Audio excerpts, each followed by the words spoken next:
Bien, il est passé 2 heures, je pense que nous pouvons commencer. C'est un plaisir pour moi de présenter la deuxième conférence plénière. Jacques est un éminent spécialiste de l'histoire de la linguistique allemande, que je connais pour cette raison depuis bien longtemps, mais il n'est pas que historien de la linguistique allemande, et en particulier, donc, il a pas mal travaillé sur la question de l'histoire de la biosémiotique, dont il vous montrera qu'elle a effectivement plusieurs branches, si j'ose dire. Donc, je lui laisse tout de suite la parole. Donc, pour sa conférence, la biosémiotique actuelle et son environnement épistémologique. Merci Didier. Euh, c'est un honneur pour moi d'avoir la possibilité de parler de cette question qui, comme vous en doutez bien, va très très très loin au-delà des limites de la linguistique. On peut même se poser la question si la biosémiotique s'occupe de la linguistique.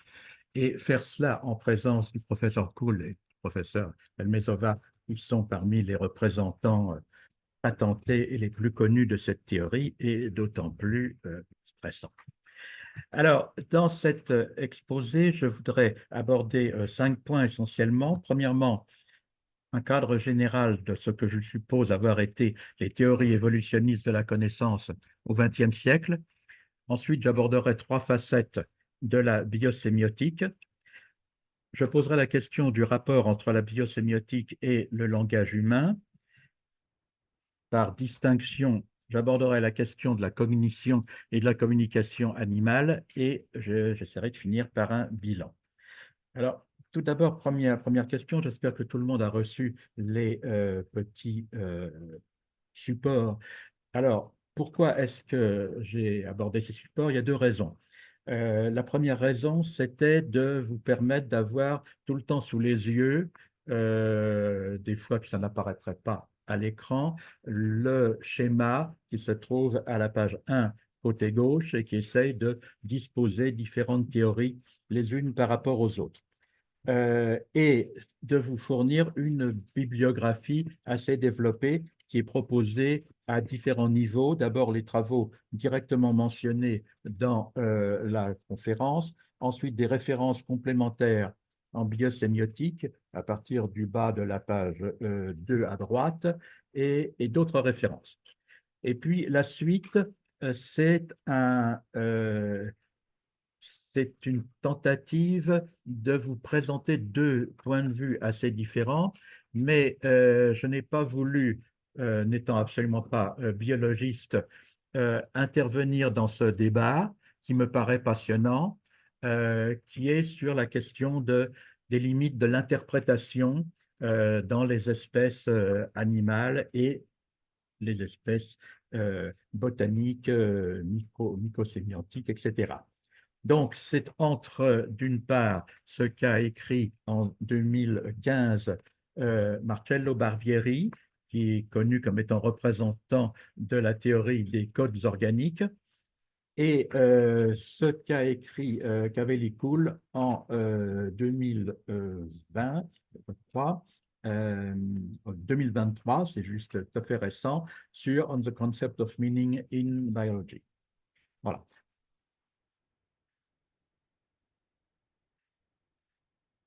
Alors, je vais me servir régulièrement de ce schéma ou diagramme euh, que vous avez sous les yeux.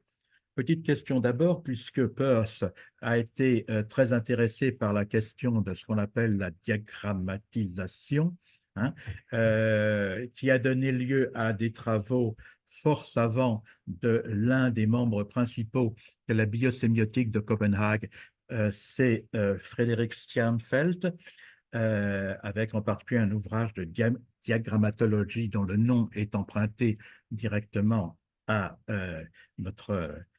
notre philosophe français, et puis un autre travail un peu plus récent sur les DC.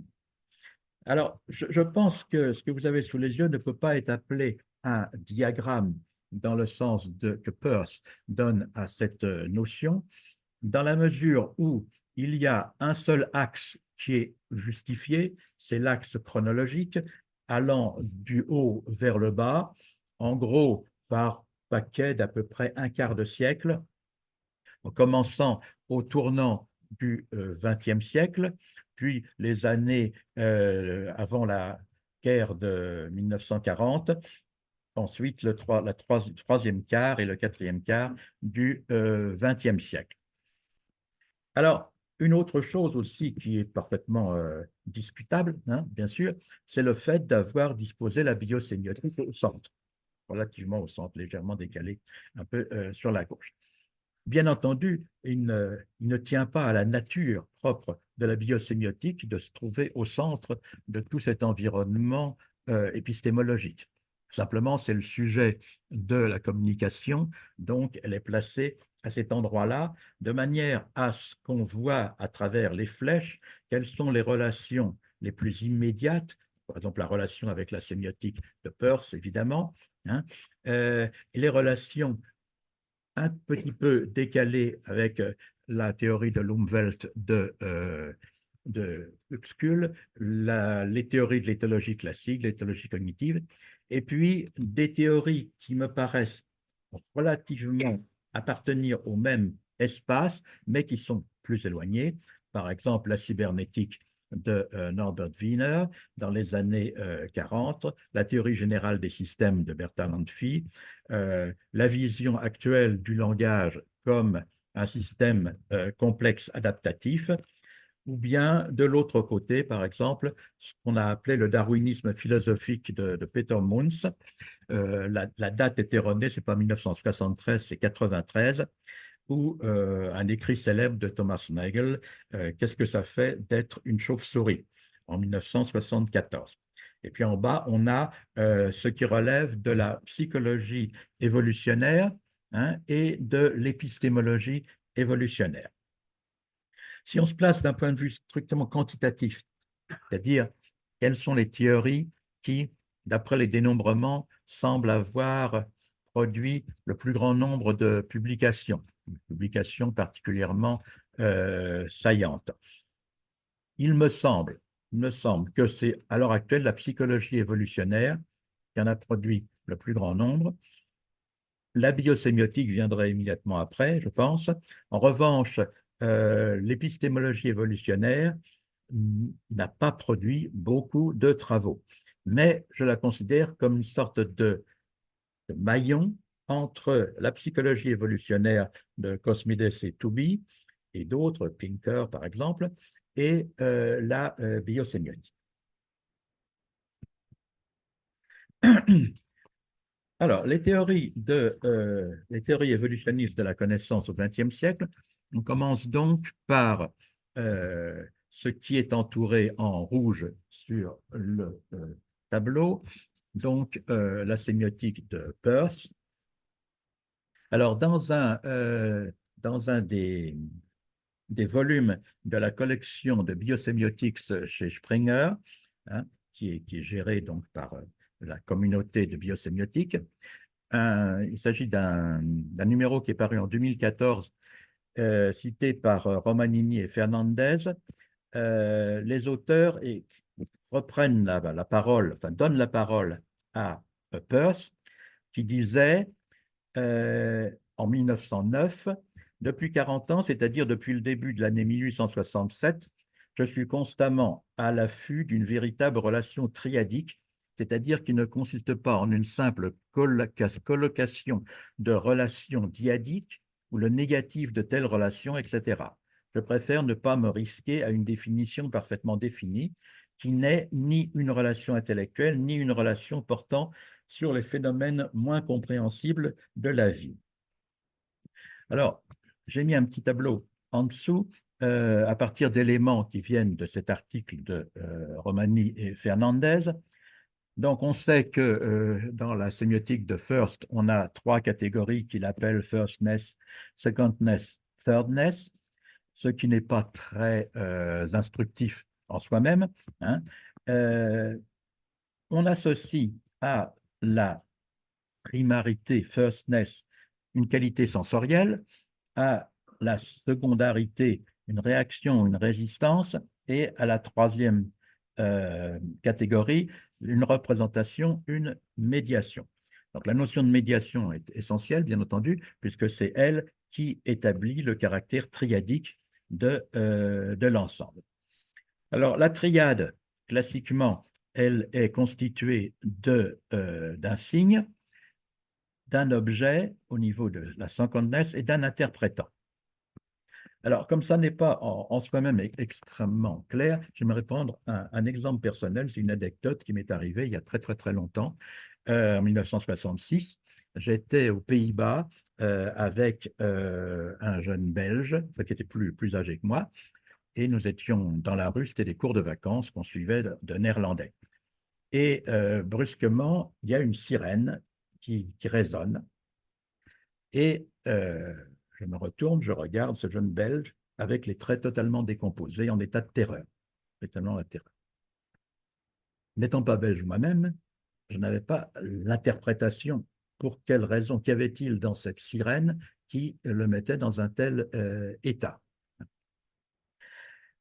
Alors, n'étant pas belge, donc je lui ai demandé qu'est-ce qui se passe, qu'est-ce que tu as? Et il m'a dit, c'est le signal d'une attaque nucléaire.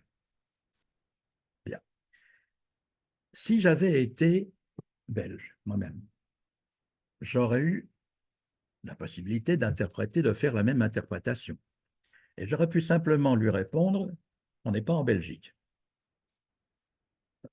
C'est-à-dire, ce n'est pas parce que les gens parlent la même langue, enfin en tout cas entre le flamand et le néerlandais, que les habitudes, les mœurs, les conventions sont les mêmes. Et ici, ça ne veut pas dire la même chose. Voilà. C'est-à-dire qu'on peut avoir l'interprétant, ça serait ce qui se passe, le feeling, comme on l'a vu dans l'exposé de tout à l'heure, hein, le feeling, et moi, je peux répondre à ce feeling si j'ai la possibilité de me greffer sur l'interprétation. Mais si je n'ai pas cette possibilité, eh bien, je suis en état d'incapacité. Alors, à côté de Peirce, à peu près à la même époque, hein, on a les travaux qui tournent autour des années 1900-1910 de Jacob von Uexküll, qui, comme on le sait, est travaillé à l'université de Tartu, ce qui n'est pas neutre du tout dans cette question. Alors, ce qui est très célèbre dans l'œuvre de Uexküll, c'est ce qu'on cite habituellement en France, c'est son cycle fonctionnel, et spécialement le cycle fonctionnel dans sa version la plus immédiate, c'est-à-dire les réactions de la tique. La tique et l'acide butyrique. Donc, on peut commencer par le côté droit. Donc, là où il est marqué Carrier of Meaning, Object. Donc, on a une odeur d'acide butyrique qui se répand. La tique est totalement statique, il ne bouge pas, elle est accrochée. Hein, et la tique est le récepteur, donc le cycle part vers le haut à gauche. L'organe central de réception, c'est donc sa capacité d'odorat. Et pour la tique, c'est le signal qu'il y a de la nourriture dans le coin. Bon. Et donc, la réaction, si on passe à l'organe effecteur central, c'est simplement de se lâcher dans un premier temps et de piquer dans un deuxième temps, en espérant, enfin, si la tique espère quelque chose, que l'organe qui produit une telle odeur se trouve exactement sous elle. Personnellement, ça ne marche pas dans tous les coups parce que j'ai été piqué par une tique à Saverne il y a quelque temps et je n'étais pas sous elle, c'est elle qui est venue sous mon pantalon. Ça a duré 2 mois pour m'en sortir. Bien, alors, les années 1940-1950.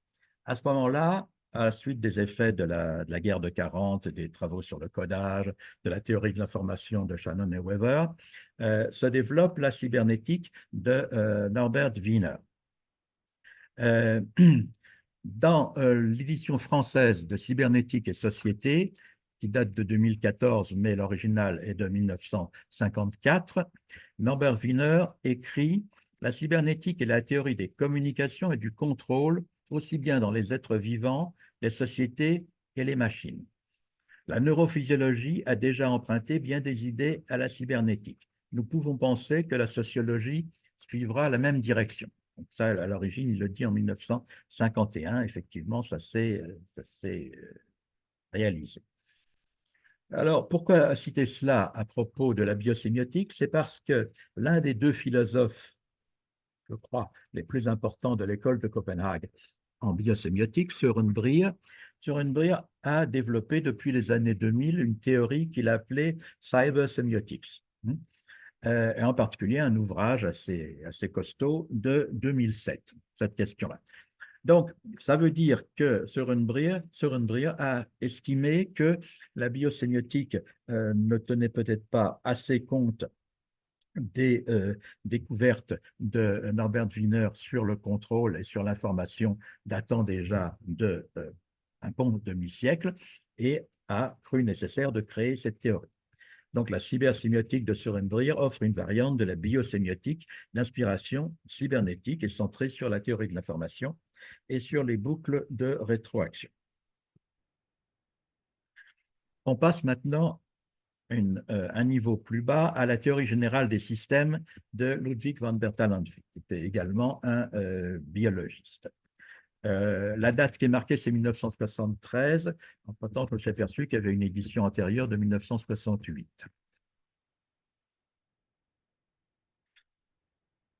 Alors, dans l'édition de 1968, Bertalanffy nous donne un aperçu de la variété des systèmes qui existent, et on peut dire que c'est lui qui a créé l'idée d'une uniformisation, une théorie d'ensemble des systèmes.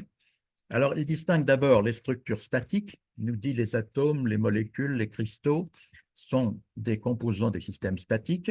Et l'état de la science en 1968, c'est par exemple les formules structurelles de la chimie qui donnent un bon exemple de ça. Ensuite, il y a deux niveaux de mécanismes, ce qu'il appelle mécanique d'horlogerie, avec les machines qu'il dit conventionnelles, c'est-à-dire celles qui ont été créées jusqu'au début du XXe siècle, et il dit les lois de la mécanique de Newton jusqu'à Einstein correspondent à cette mécanique d'horlogerie.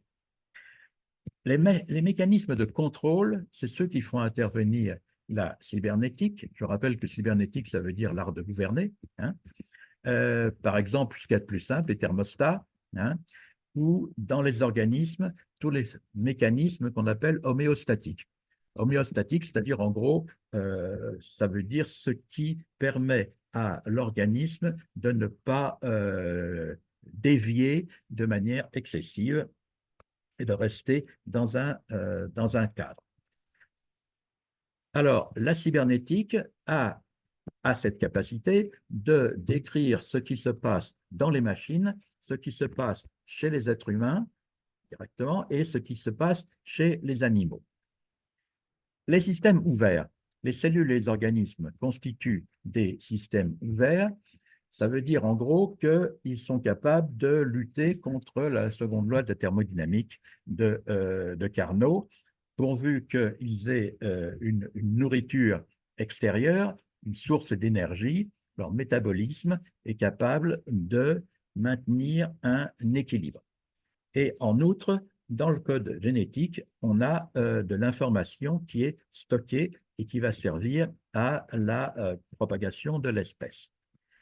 Pour les organismes de niveau inférieur, Bertalanffy parle simplement d'une division du travail dans l'organisme et il dit qu'en 1968, on ne sait pas grand-chose sur ce point-là. Pour les animaux, il décrit l'évolution des récepteurs, des systèmes nerveux et cherche quel peut être le seuil à partir duquel on a un début de la conscience. Donc, ce qui concerne la théorie des automates, la théorie des rétroactions, l'autonomisation des comportements, ça se situe à ce niveau-là. Pour les humains, ce qui les distingue, c'est le symbolisme et le langage, en tout cas les caractéristiques du langage articulé humain. Et il note qu'à son époque, on analyse les débuts de la théorie des pratiques symboliques. Ensuite viennent deux systèmes qui sont à peu près du même niveau, système socioculturel description des communautés, des cultures, le domaine de l'ethnologie, avec la dynamique des populations, en particulier si on pense aux travaux de Luigi Cavalli-Sforza, hein, et sur les rapports également entre l'évolution des populations et l'évolution des langues, et la sociologie. Et enfin, les systèmes symboliques, tout ce qui concerne la logique, les sciences, les arts. Et il nous dit, nous sommes au moment où une théorie des systèmes culturels démarre. Si on passe maintenant du côté de l'éthologie, on distingue souvent deux niveaux dans l'éthologie, deux niveaux chronologiques. Un, celui de l'éthologie classique avec les travaux de Konrad Lorenz et de son collègue Niklas Tinbergen aux alentours des années 50-60. Et puis ensuite, plus tard, à partir des années 1990, je suppose, 2000, l'éthologie cognitive. Alors, Tinbergen écrit en 1963 un article dans la Zeitschrift für Psychologie qui s'appelle On Aims and Methods of Ethology.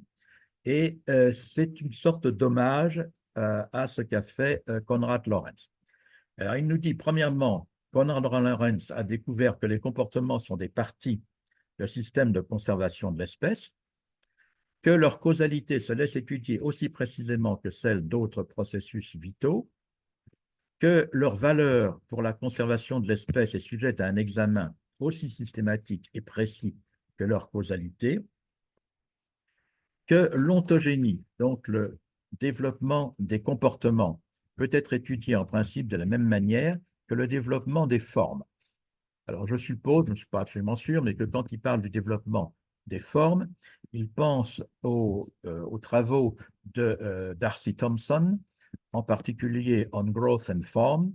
Darcy Thompson, qui était un biomathématicien spécialiste de la morphologie évolutionnaire et qui s'est inspiré des techniques d'Albrecht Dürer pour transformer la taille d'un tableau, d'un dessin au départ, de manière à montrer comment certaines espèces, par exemple de poissons, hein, se sont transformées dans le sens de la longueur, de la hauteur, du volume, etc. Donc de morphogénèse. L'étude des comportements, l'étude de l'évolution des comportements va de pair avec celle de l'évolution des structures. Et donc, par exemple, sur ce plan-là, pour l'évolution des structures, je prends un exemple que j'ai trouvé chez Terence Deacon à propos de ce qu'il appelle la sélection naturelle relâchée. L'idée est que certains oiseaux, de la classe des ossines, ont été domestiqués depuis de très nombreuses années, non pas pour leur chant, mais pour leur couleur, hein. Et donc, il y a une série de générations d'animaux qui ont vécu en cage, enfin en volière, qui sont développés. Et il observe que si les chants de ces oiseaux sont parfaitement figés dans le monde naturel, en particulier pour les parades nuptiales, en revanche, ils deviennent relativement différents dans les générations d'oiseaux qui sont nés en captivité.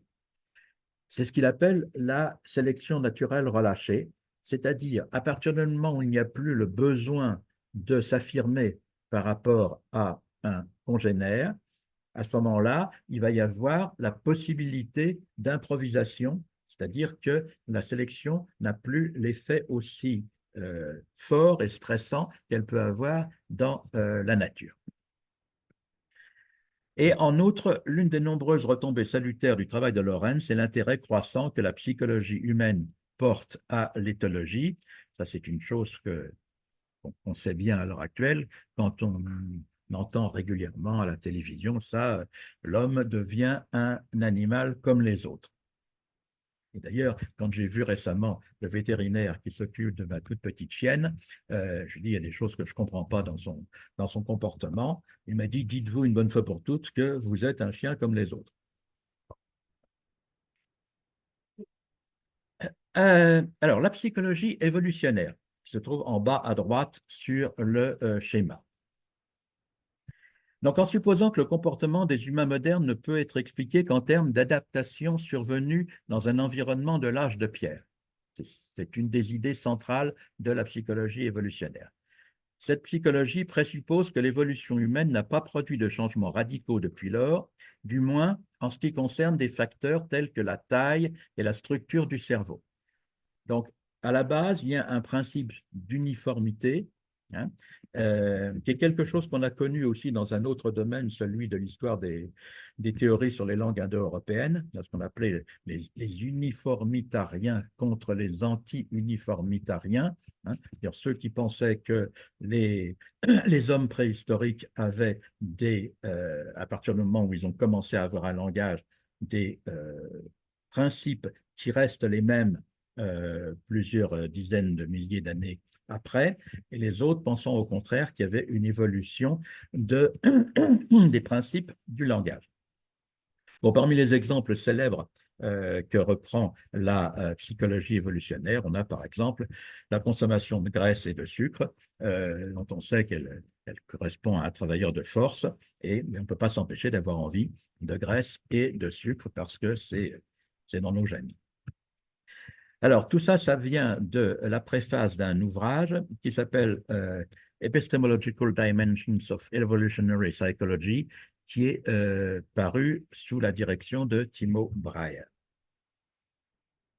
Alors, Timo Breyer nous dit comment pourrions-nous accéder au monde environnant, à l'Umwelt, de nos ancêtres. Première chose, l'analyse des reliques. Qu'est-ce qu'il entend par là, l'analyse des reliques?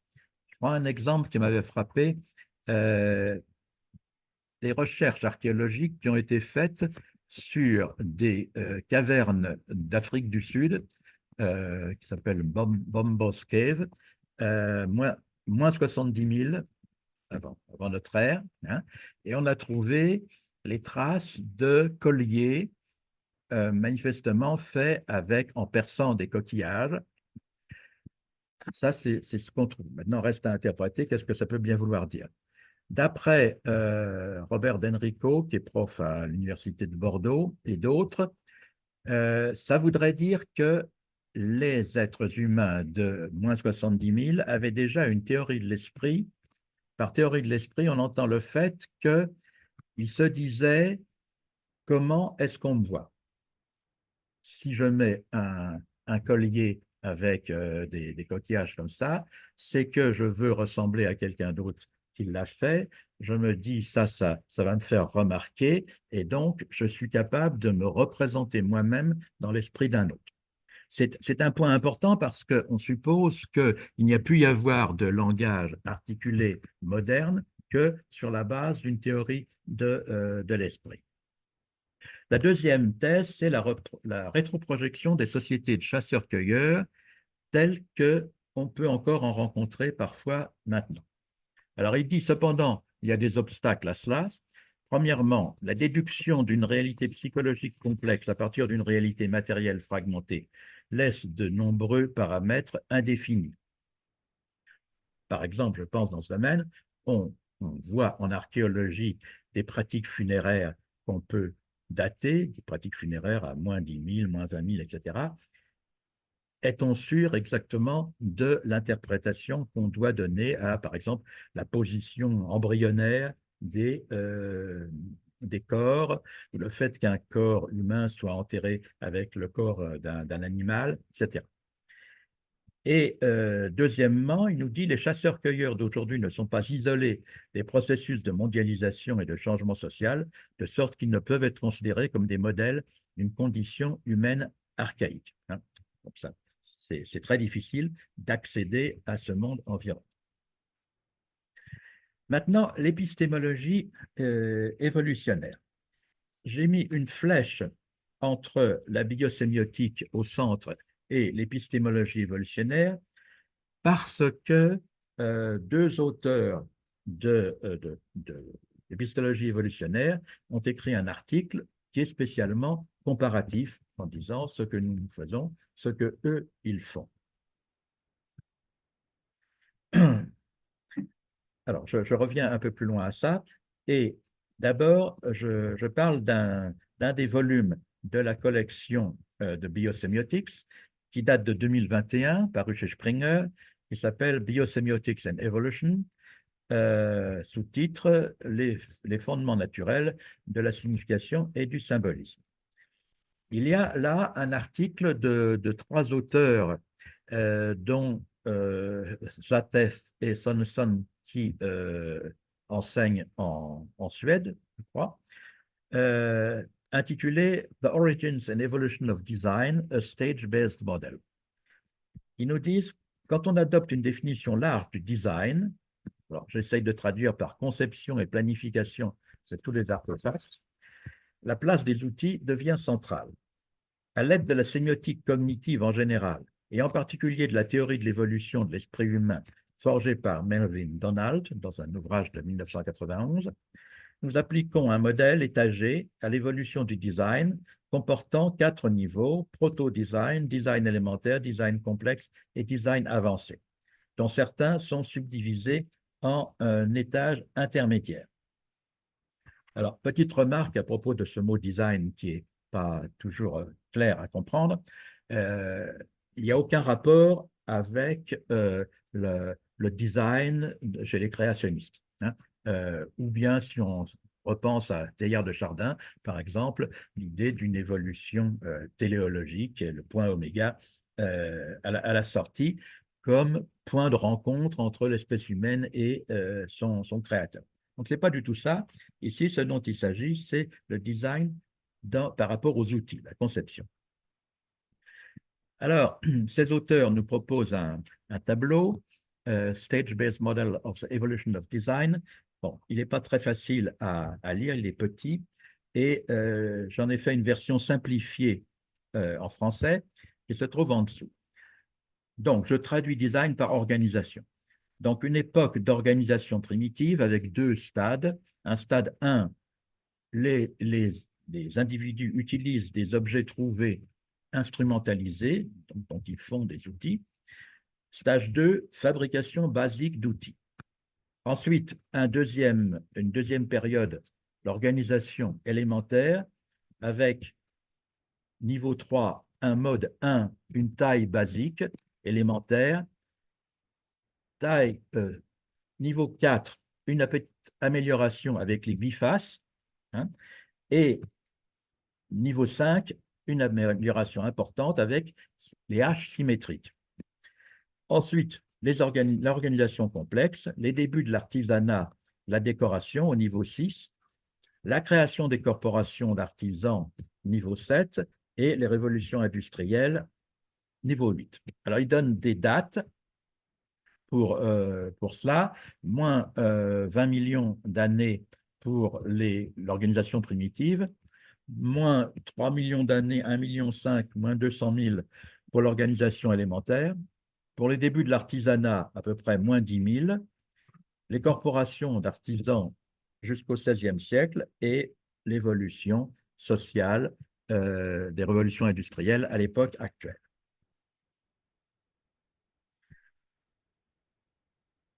Alors, Nathalie Gontier, qui est l'une des principales promotrices de l'épistémologie évolutionnaire, a écrit un article en 2021 avec Martha Facquetti intitulé Biosemiotics and Applied Evolutionary Epistemology a Comparison. Donc, elle nous dit la biosémiotique et l'épistémologie évolutionnaire s'intéressent toutes deux à la manière dont la connaissance évolue.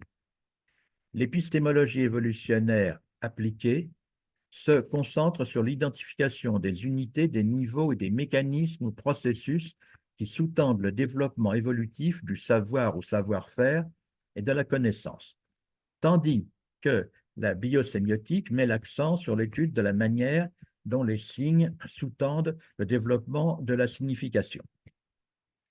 Je pense que c'est globalement exact. Mais là où je pense qu'elles exagèrent un petit peu, c'est dans leur distinction entre la case du dessus, la cellule du dessus, épistémologie évolutionnaire de première génération et épistémologie de deuxième génération. En gros, première génération, c'est les autres, deuxième génération, c'est moi. Bon. Donc, quelle est l'idée centrale? L'idée centrale, c'est l'apparition de l'agentivité, c'est-à-dire le fait qu'un individu n'est plus entièrement dépendant pour sa survie et la survie de l'espèce de l'adaptation à son Umwelt, mais peut intervenir, et c'est ce qu'on appelle habituellement la construction de niches écologiques. Hein. Donc, par exemple, l'exemple des castors avec les barrages. Un exemple plus intéressant, alors je ne me souviens plus chez qui j'ai lu ça, mais c'est un spécialiste d'éthologie des cétacés qui explique que dans une famille de cétacés de l'océan Pacifique, il y a bien sûr des codes de parade nuptiale qui sont des codes d'une certaine culture, la culture de ce groupe de cétacés. Et puis, on arrive d'autres qui viennent d'ailleurs, de centaines de kilomètres, milliers de kilomètres, qui écoutent et qui se disent, pour les mâles, ben, ça c'est formidable, on va faire comme eux. Bien. Donc, les mâles se mettent à pratiquer les mêmes parades. Et à ce moment-là, dit l'auteur, les premiers se rendent compte qu'ils ont des concurrents et changent leur chant de manière à ce que les concurrents ne comprennent plus ce qui se passe et n'aient plus d'effet. Ce qui me semble aller dans le même sens que ce dont je parlais tout à l'heure, c'est-à-dire la sélection relâchée. S'il y a un besoin brutal de ne plus pratiquer exactement les mêmes codages, on a une possibilité d'agentivité, c'est-à-dire de se déboucher. Je dis on les cétacés. Hein. Bon, je ne parle pas de toutes les espèces en général.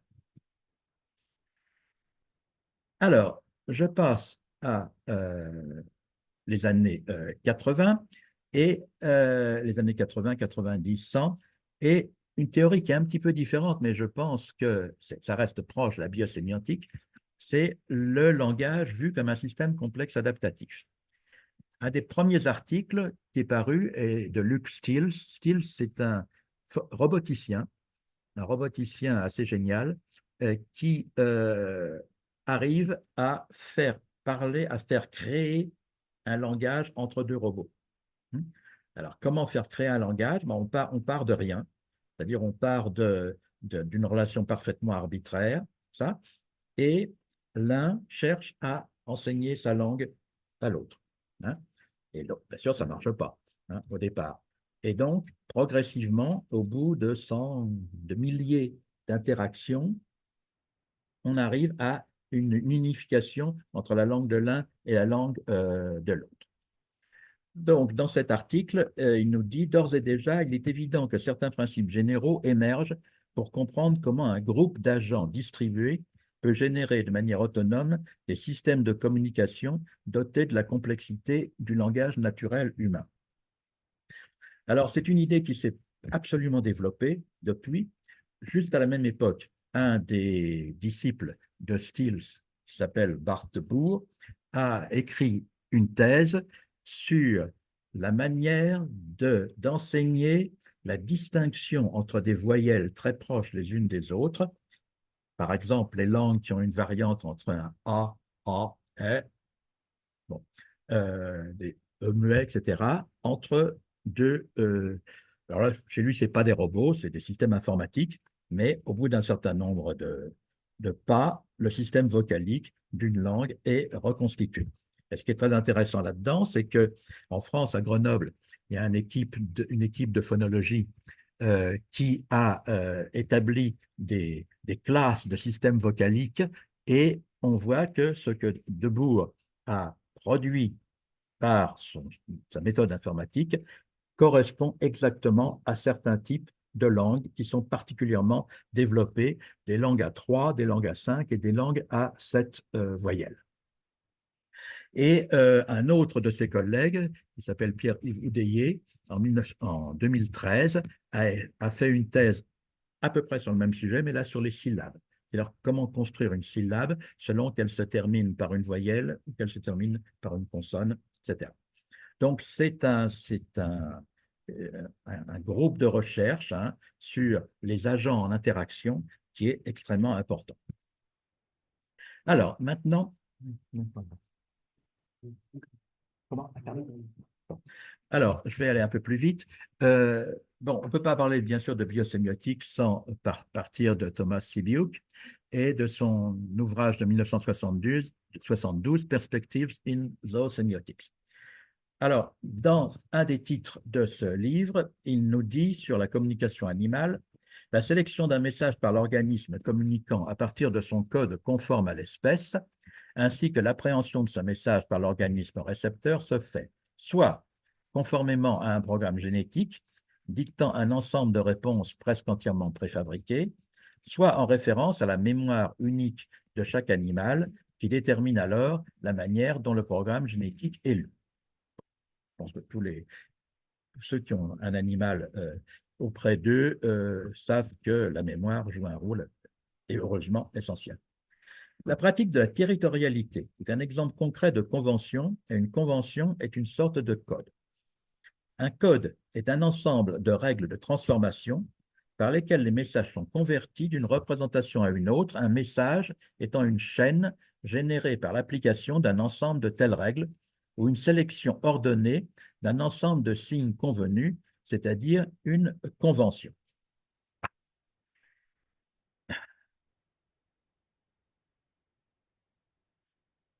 Bon, par exemple, il y a l'exemple ressassé en permanence depuis 25 ans des fameux singes vervets qui sont capables de produire, dit-on, trois types de signaux pour le risque de leur espèce, avec les risques provenant du sol.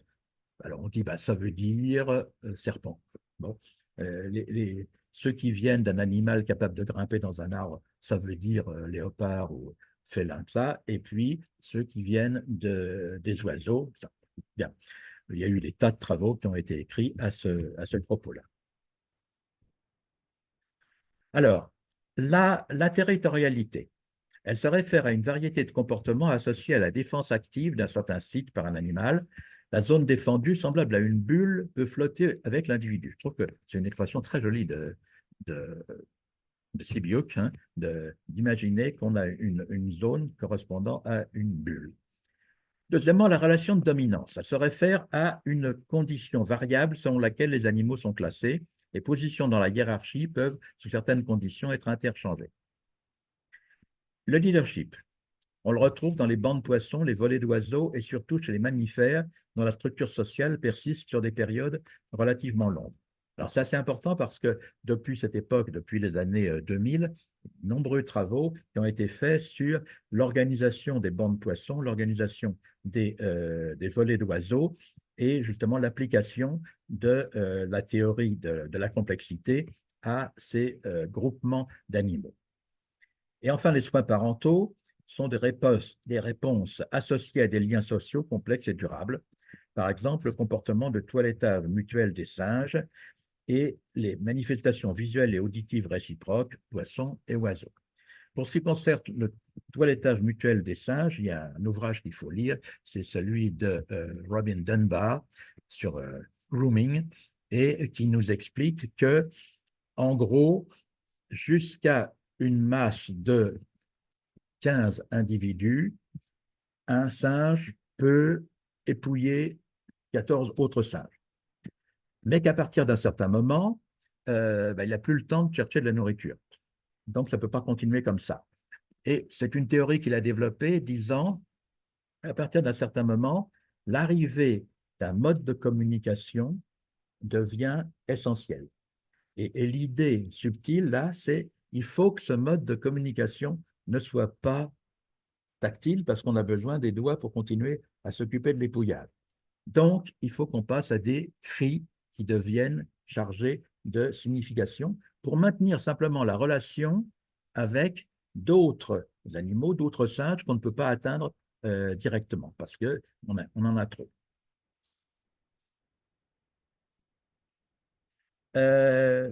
Bon, comme j'ai pris un peu de retard, je ne vais pas passer en détail sur ce qu'a écrit Dario Martinelli, qui est un biosémoticien qui travaille à l'université d'Helsinki en 2021.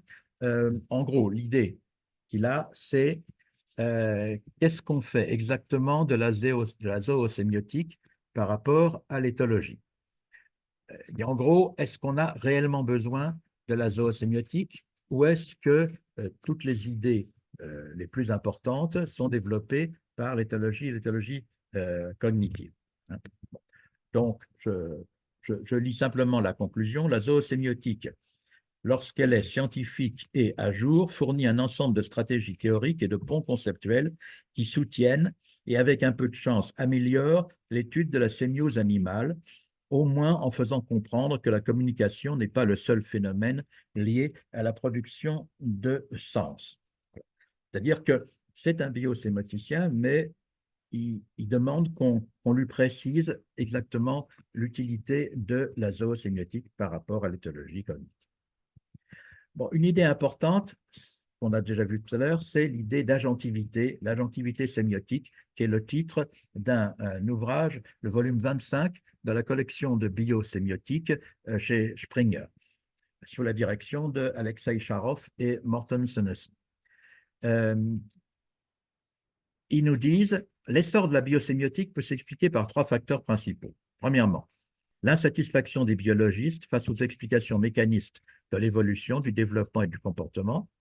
Deuxièmement, les découvertes des sciences humaines selon lesquelles la cognition humaine est ancrée dans la nature biologique des organismes. Et troisièmement, la nécessité logique d'accepter l'idée que les humains ne sont pas les seuls organismes dotés de pouvoirs agentifs, tels que la liberté de choisir une action, la capacité de créer, de suivre et de mettre à jour des objectifs, et de développer une représentation significative du monde.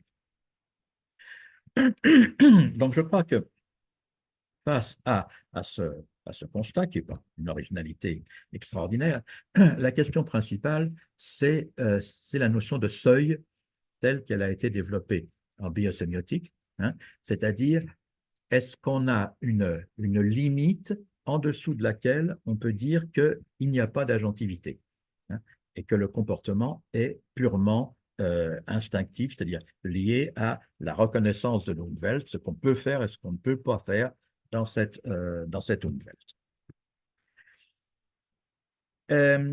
Ils insistent de manière marquée sur l'importance du rôle de Jesper Hofmeier dans le développement de la biosémiotique.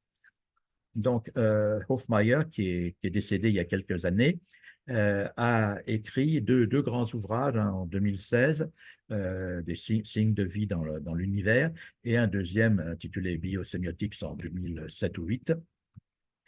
Et les auteurs nous disent que la biosémiotique contemporaine a été fortement influencée par Jesper Hofmeier, un biologiste à l'érudition encyclopédique dont les centres d'intérêt incluaient la philosophie et les sciences humaines. Hofmeier a été l'un des premiers à attirer l'attention sur le thème de l'agentivité sémiotique. Il a insisté sur le fait que les organismes non humains sont de véritables sujets. Il a fait valoir que l'asymétrie entre un organisme et son environnement est à la fois séparatrice et unificatrice. Les organismes développent des modèles de leur environnement et les environnements sont à leur tour modifiés par les organismes. Donc, c'est le fait que certaines espèces animales ont la capacité de recréer un univers à eux. Et donc, cette expression assez jolie, l'Umwelt est de l'extérieur internalisé, la niche sémiotique est de l'intérieur externalisé. Alors là, je vais vite puisque vous avez les détails dans les papiers. D'un côté, l'article de Kalevi-Kuhl de 2023 On the Concept of Meaning in Biology, des extraits, hein, bien entendu, qui nous explique que la signification se construit à partir de la fonction, du but, de la survie, du succès reproductif l'histoire évolutive, le code, la signalisation, la communication, l'anticipation et la sélection. Donc, ça nous donne un éventail très complet de domaines, de secteurs dans lesquels la signification va pouvoir s'ancrer.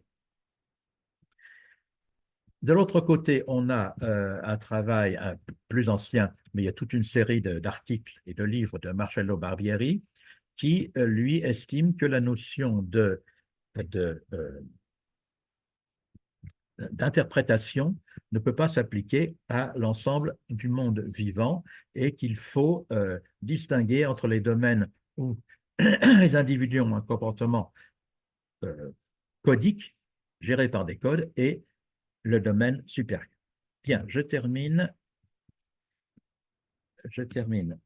en vous parlant d'un livre qui vient d'être traduit il y a quelques mois de Geoffrey Smith, qui s'appelle l'Odyssée de la conscience à propos du comportement des poulpes, et en gros, qui défend l'idée que certaines espèces animales extraordinairement éloignées des êtres humains peuvent avoir développé des stratégies évolutives comparables à celles des êtres humains.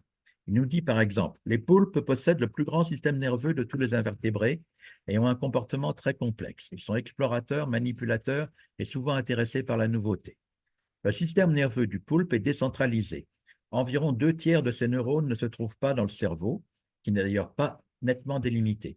Le contrôle de certains mouvements est en apparence délégué aux bras eux-mêmes. Non, ce n'est pas le corpus, mais le corps. Le corps du poulpe est soumis à une sorte de contrôle mixte. Il peut être partiellement commandé et dirigé par le cerveau central, mais certaines parties s'engagent dans leur propre exploration, réagissant individuellement à leur environnement.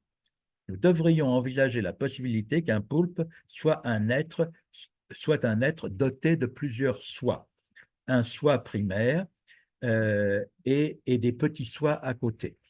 Et il fait une comparaison avec des êtres humains à qui on a été obligé de pratiquer une séparation des deux lobes des deux hémisphères du cerveau pour empêcher que leur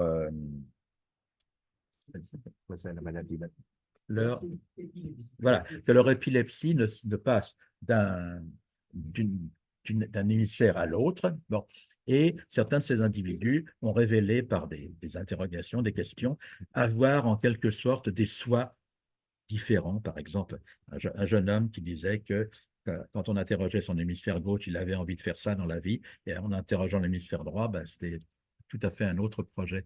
Je termine. La biosémiotique, telle que conçue par Thomas Sibioc à partir des années 70, a tiré parti des avancées théoriques notoires à partir des années 1940-50 sur la place de l'espèce humaine par rapport aux autres animaux et aux machines en voie d'autonomie. Les travaux de Wiener, Bertalanffy, Konrad Lorenz, etc.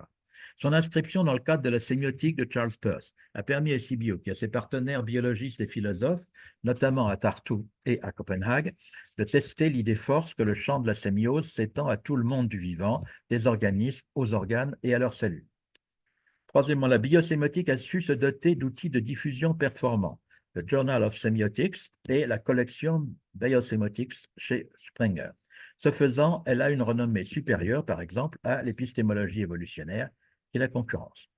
Cependant, pour la communauté des linguistes, la biosémiotique est restée moins attractive que la biolinguistique de Chomsky.